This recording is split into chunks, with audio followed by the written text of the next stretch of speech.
for detention and the basis for detention. So, what is the law and what is the crime that I committed? To me now, the legal basis for my being here, as apparently I was brought here not of my own volition. It's somebody else's. Kung hindi ibang tao, ikaw siguro, because this is your structure. So you have to answer now for the deprivation of liberty.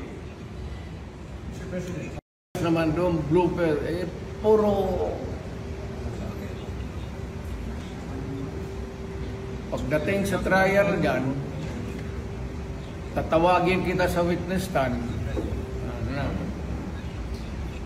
Sabihin ko, you're the person who arrested me. May I know the reason why? Have you read the documents? Or at least, have you read the case at that time when you made the arrest? So that you would be guided to what you should know.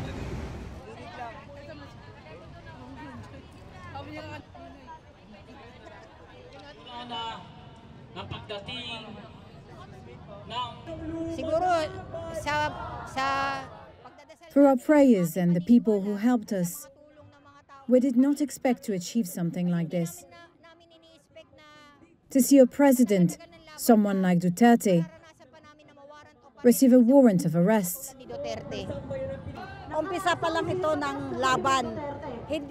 This is only the start of our fight. Our justice has not yet been achieved because there's still a lot of things that will happen. But we will not stop fighting.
To my countrymen, just to give you the current situation, I am about to land sa Hague. Galing ako Dubai, stopover for it's a long haul, it's a long flight. Okay ako. Do not worry. And I think this is something to do with the law and order noon. At sinasabi ko naman sa mga pulis at military na trabaho kayo at ako ang managot. So ito na nga. For all of the whatever happened in the past,